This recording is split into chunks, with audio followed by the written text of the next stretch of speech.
Hello, my name is Kiriarth, and today we're going to take another look at the Tau stuff coming from the Warhammer community site, and today it is the Farsight Enclaves, but we're also going to cover the Bork'an stuff that we didn't cover yesterday, because we were like a day behind. The publishing time threw me off. I thought it was going to be later than it was. It's fine, we get there in the end. I'm going to be honest, I had a quick glance through the Farsight Enclaves one. Having said yesterday, oh, more tanks would be nice. As someone who has like no investment in this race at all, more tanks is cool. I quite like the stuff for the Farsight Enclaves, so I'm a massive hypocrite. I'm just going to say that right now. I apologise, I can't help it. That's just the way things are. Let's just get into it. That was very Philip DeFranco, wasn't it? Let's just jump into it. So, the Farsight Enclaves, known for their mastery of close assault, using their battlesuits to great effect in mass drop assaults from manned transports. On the tabletop, the Farsight Enclaves possess a sept tenet that opens up a new tactical avenue for your army, making your force surprisingly deadly in close quarters. Sounds good to me.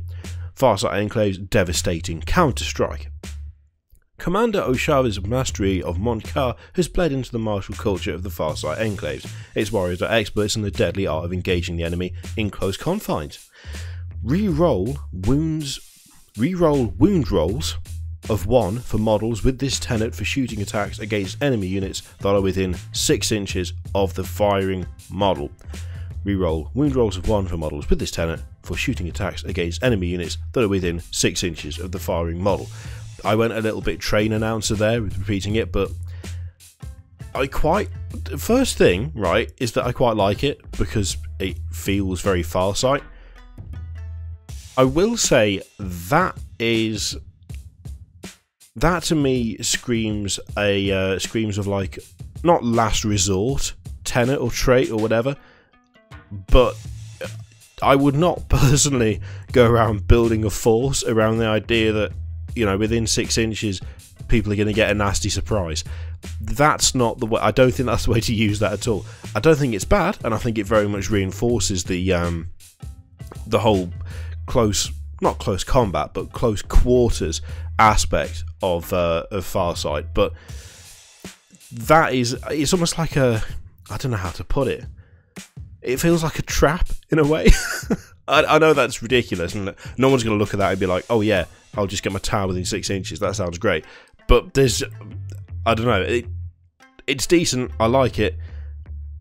That is very much for, oh dear, things have happened to come within range, as opposed to, I will construct my army specifically so that I can get within 6 inches, because that just does not seem like a good idea in the slightest. But I do like it. I think it's because it's kind of been built up as like a surprisingly deadly in close quarters, whereas really it should be if you get charged, then you have an ace up your sleeve, as opposed to get in there lads, go for it, which I just don't. Yeah, I don't know how else to put it. Hopefully that is coherent enough for you to make something out of it, but I do like it. There is that at the very least. There was a typo I noticed, released a bit of incorrect information. When I first looked at this, it might have been on the preview actually, it was like 4 flamers apiece for XV8 Crisis battlesuits, and I was like, I'm pretty sure you can only take 3 before. Can you have 4 now? That's crazy. No, I'm afraid that was presumably a mistake, because as you can see here, 3 flamers apiece. Ah, well, you know, it would have been nice, but no, still 3. I could literally hear people getting excited from miles away, and then it was like, nah, sorry mate. Okay, let's have a look at a bit of Farsight himself. So what they've done, which is quite nice, is stick an index and codex comparison for Farsight's weapons. So it's a little bit small, which is annoying, but you can just about make it out, I think. So in the index, the plasma rifle was 24-inch range, rapid fire 1, strength 6, AP -3, damage 1. In the codex, it is a high intensity plasma rifle. It is 30-inch range, still rapid fire 1, still strength 6, but -4 AP and 2 damage. That is quite a bit better. I mean, you've got an extra 6-inch range on that, you've got another 1 to your minus AP, and you've got like 1 more damage. That's nothing to sniff at. Similar thing for the Dawnblade. Obviously, Dawnblade is melee. Strength was user, AP was -4, damage was D3. and in the codex, still melee obviously, but that user strength has been put up to +3. That's not bad. Now, obviously, don't know what strength Farsight is going to have in the new codex. I would guess probably the same as that he's had before, unless they do some like a fairly significant change to him. But that strikes me as a pretty decent upgrade, to be honest. Having that extra strength is kind of a big deal, I think. I assume that most would agree with that. So, yeah, that's a nice little buff. I mean, both of his weapons are just like, both of those weapons are better. They're just better. You've got extra range, you've got extra AP, you've got an extra damage, and I mean that +3 strength, I do like that, so that's cool, that's funky. He also has Hero of the Enclaves, although this is the Farsight Enclaves Warlord trait, so it's not specifically for Farsight himself, but Hero of the Enclaves, the Warlord's very name inspires devotion and awe amongst his warriors. Your Warlord can perform a heroic intervention if they are within 6 inches of any enemy units after the enemy has completed all their charge moves. Your Warlord can move up to 6 inches when performing a heroic intervention, so long as they end the move closer to the nearest enemy model. In addition, if your Warlord was charged, or performed a heroic intervention, then until the end of the turn, you can reroll failed hit rolls made for them. Again, I quite like that. I do like that. The idea of a Farsight Enclave commander jumping around the place and essentially saving the peons from getting beaten down on. Yeah, I like it. It's pretty cool. I'm liking the flavour of this. To be honest, it feels to me right for what I've always had in my head as the Farsight Enclaves as being. So yeah, I'm liking it. I'm liking it. There is something here that I know many people won't like, and I don't like actually, to be honest, and that is this. There is a new rule for commanders, matched play rule. If you are playing a match play game, then in a Battleforged army, you can include no more than 1 commander in each detachment. Now, I'm pretty sure that, and again, you feel free to correct me if I'm wrong on this, but I'm pretty sure the named commanders that come in the codex for Tau and the index, I'm pretty sure they are labelled as commander. You know, they have the tag commander, they have the keyword commander. That restriction on only being allowed 1 commander in each detachment, on the one hand, I can see why they did that. They are trying to combat commander spam, which has become really very popular. I can't even count the number of lists I've seen that have just been commander spam. That's not the way to do it. I mean, if commander spam is such a serious problem that it needs a restriction this severe, you need to take a look at the unit itself, not just go, oh, and you can only have 1 of those. It feels like, it doesn't feel lazy, it feels like they've looked at it and they've gone, I don't really know how to fix that. We've made that pretty good, I don't know how to deal with it. What should we do? Oh, you can only have 1 of them. I don't know if I like that, especially in the context of something like the Farsight Enclaves. I don't know if I like just having the 1. Like, I don't know. Like, it doesn't sit right with me for some reason. There will, of course, probably be people celebrating, you know, like that's exactly what we need, but it doesn't feel like a very nuanced solution to the issue. It just kind of feels like well, that'll do, fix it, that'll do. Like, I don't know, it doesn't feel like it's had enough thought. Whether that might not be fair, I might be being a bit harsh, but just blanket things like that. I mean, there was a similar thing with the Imperial Guard, with the command squad, but yeah, I don't know. There's just something weird about it that I don't like. It's probably just me being like, I kind of having more of an expectation that they would do more in the way of balancing the unit as opposed to just restricting it. Maybe they aren't able to balance it. Maybe they want to keep the commander how it is, and this is the only way to do that. But I don't know. It seems just, especially in the context of the Farsight Enclaves, that just seems a bit off. But as I say, could well just be me. It could well just be me. We also have a bit of information on fusion blades.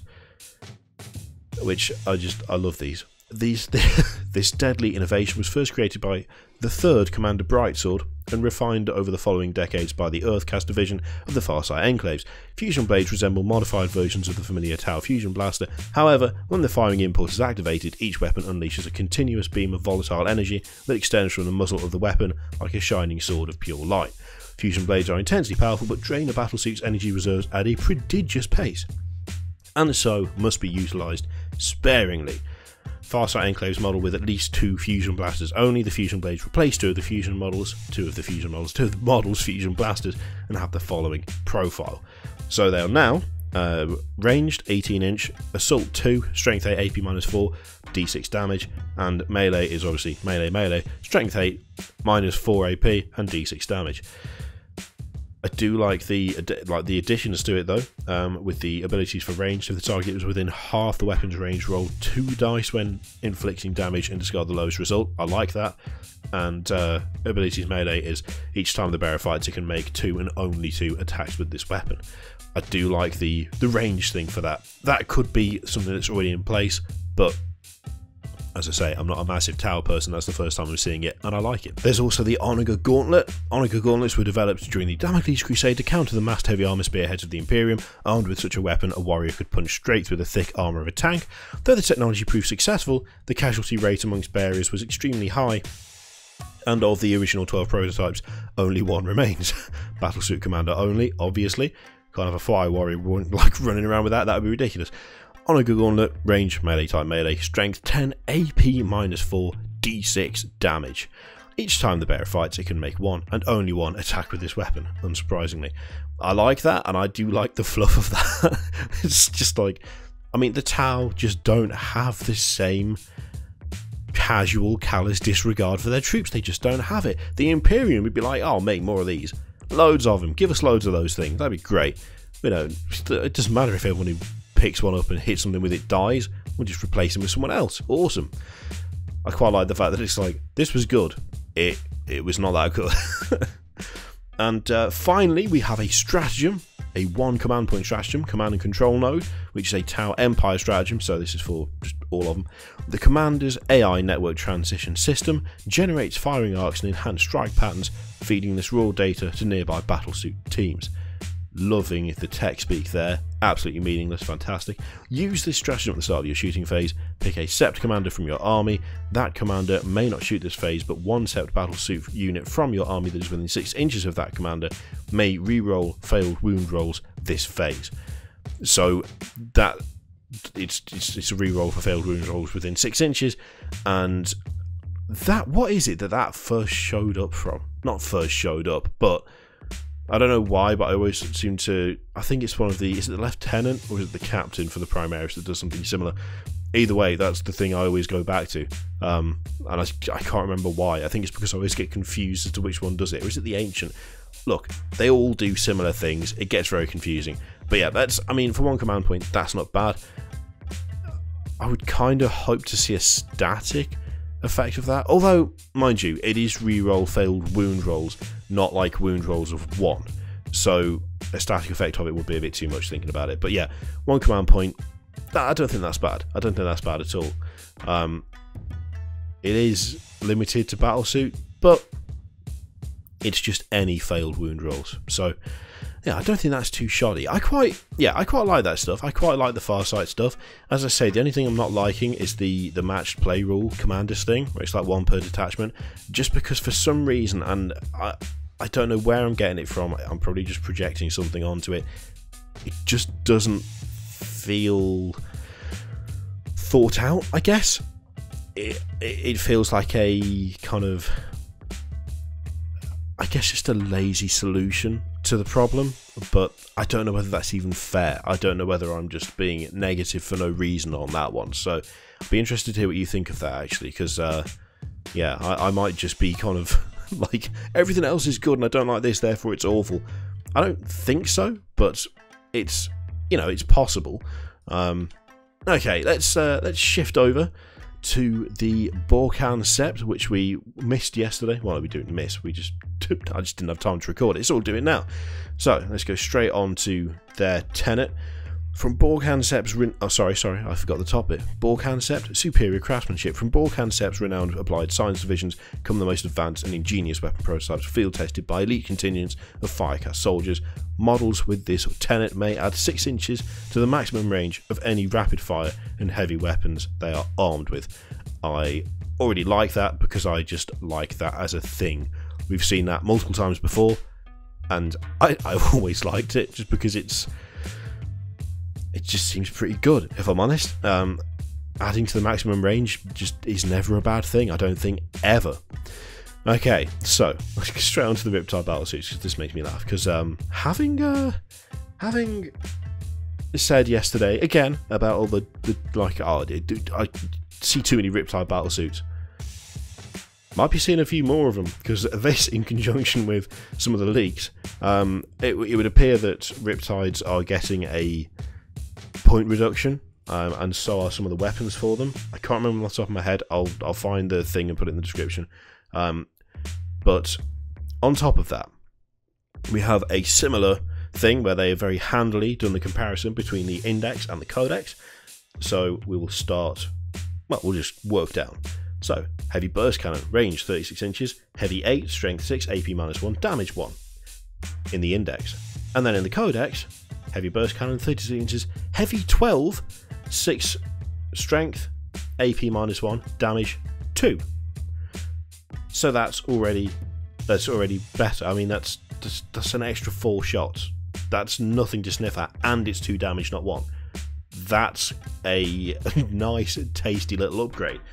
Then we've got the Iron Accelerator. So in the index, 72 inches, heavy 3, strength 7, AP -3, damage 1 for the standard shot. And then in the codex, that same standard shot is heavy D6. So you do have potential there for actually doing worse than the index version, but it is strength 8 as opposed to being strength 7. It's still AP -3, but it's D3 damage instead of 1 damage. So you could get fewer shots, but you could also do more damage, and it has high strength. So a bit of give and take on that one, but still I think I kind of feel like that is overall an improvement as opposed to a nerf. When it comes to a static value versus like chance based, it gets a little bit fuzzy. But the added strength and the fact that you could conceivably get 3 damage instead of 1 damage, does that outweigh the change from heavy 3 to heavy D6? I'm not sure. I think it probably works out. I wouldn't be surprised if it works out pretty much the same, if I'm honest. But yeah, it's a little bit different. Better in some ways, maybe not as good in others. And the overcharge shot. So again, 72 inch range, heavy D6. Strength 8, AP -3, and D3 damage in the index. And if you roll 1 or more hit rolls of 1, the bearer suffers a mortal wound after all this weapon and shots have been resolved. That doesn't change for the codex. The range is the same, 72 inches. Type is heavy D6 again. The strength is 9 as opposed to 8. The AP is -3 as it was before, but it is a static 3 damage. So it's changed from D3 to just 3. That is just a straight up upgrade. That's quality. And with the Riptides Nova Reactor, you'll be able to make these weapons even deadlier, notably bringing the heavy burst cannon up 18, yes 18 shots. Oh dear. So you can get the heavy burst cannon up to 18 shots. Of course you can. Nova Reactor. In your movement phase, you can choose to use this model's Nova Reactor. If you do, the model suffers a mortal wound. Choose one of the following effects to last until the beginning of your next turn. Nova Shield. This model has a 3+ invulnerable save. Ooh, I like that. Boost. This model can move 2d6 inches in your charge phase, even if it doesn't declare a charge. I like that as well. And Nova Charge. Choose this. Choose for either this model's heavy burst cannon type to change to heavy 18, or its Iron Accelerator type to change to heavy 6. I see. Okay, that is where we got the that's where that little change came in there then. The heavy D6. It's standardized the Iron Accelerator across both profiles, and both profiles can be affected by the Nova Charge. That makes that makes more sense. I'm more feeling the change to the standard now, because it's, I mean, let's be honest, that's kind of pretty much an incentive to use the Nova charge. That's what it feels like to me anyway, but that does make a bit more sense now, so I'm liking it a bit more, to be honest. Yes, I'm like, too many Riptides. Now I'm like, oh, I wouldn't mind having a Tau on me with some Riptides. It's terrible. I don't know what it's like, some sort of mind control. Get out of my head, Games Workshop. Go away. Okay, one command point. We've got a stratagem. Breached Nova Charge. Again, this is just general Tau Empire stratagem. It's not specific to Bork'an. This prototype power router floods the intense energy generated by a Nova reactor to multiple engine systems. Again, loving the techno babble. Use this stratagem when you choose to use. That's a very difficult sentence. A XV-104 Riptide Battlesuit's Nova reactor. You may choose 2 effects from those listed, rather than 1. Okay, cool. No, I quite like that. Yeah, I'll give them that. I don't know why I like that, and I'm now in my head trying to think. I suppose maybe you might want to do a 3+ invulnerable and boost it to try and get it out of danger and keep it like it's surviving another couple of rounds or something. Maybe I might just be off my face with that, although to be honest, I quite like the idea of just being like essentially slamming out 18 shots from a burst cannon and then just pissing off. That would be kind of funny. Whether kind of funny is good enough for you to use a stratagem or not, that's very much dependent on the person. It's probably not. But yeah, I quite like that. I quite like that as a stratagem. Okay. And then at the end here, we've got a little bit of chatter about the Storm Surge. I don't know why I keep actually giving the number at the start. Who cares? As they point out, already capable of engaging the enemy at terrific range, the Storm Surge of Bork'an find the extra 6-inch range particularly useful when picking which profile to use for the Pulse Blast Cannon, are using to utilise the armour-piercing short-range firing mode at a safer distance. If you really want to keep your distance, the Pulse Driver Cannon is also super in a Bork'an army, and not just because it has an effective range of 78 inches. I like that. Okay, and so we have the Experimental Weaponry Stratagem, which is a Bork'an-only stratagem, 1 command point. Once again, Bork'an scientists have distributed the latest prototype weapons amongst their Sept Firecast contingents, optimised to increase range and accuracy. Use this stratagem when a Bork'an Sept unit from your army fires a ranged weapon that makes a random number of attacks, e.g. heavy d6, heavy 2d6, etc. You can re-roll one of the dice used to determine the number of attacks made. That's okay. That's okay. I think that's alright for 1 command point. That's pretty good. Well, maybe not pretty good, but that's alright. If you really don't want with especially like a heavy d6 to roll a 1, so I could easily see myself just going, no, I'm not having that, and burning a point to roll that again. So yeah, and it fits the profile that they've given Bork'an. So yeah, to be honest, I quite like this stuff. For all of my more tanks chatter yesterday, I kind of like I do like the stuff they put in there for the Riptide. I do like the changes to that. I like the kind of the synergy, I hate that word, between the Iron Accelerator and the changes they've made in terms of the type and the Nova Reactor stuff.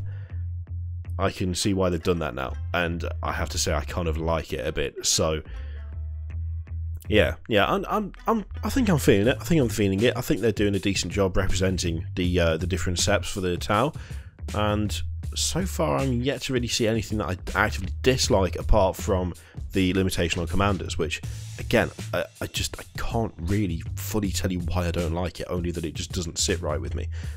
So yeah, not bad. I'm quite liking this stuff. Question is, are you as a Tau player liking it? Are you disliking it? Do you think the commander thing is a bit lazy? Do you think they should have done something else? Or do you think it's a reasonable solution to that problem? Be interested what you think about all of that stuff. Let me know in the comments below. In the meantime, there is the usual array of bullshit to click. A couple of videos. There's a Patreon, subscribe, all of that shit. Click if you like. Don't click if you don't want to. And I'll see you for the next one. Toodaloo.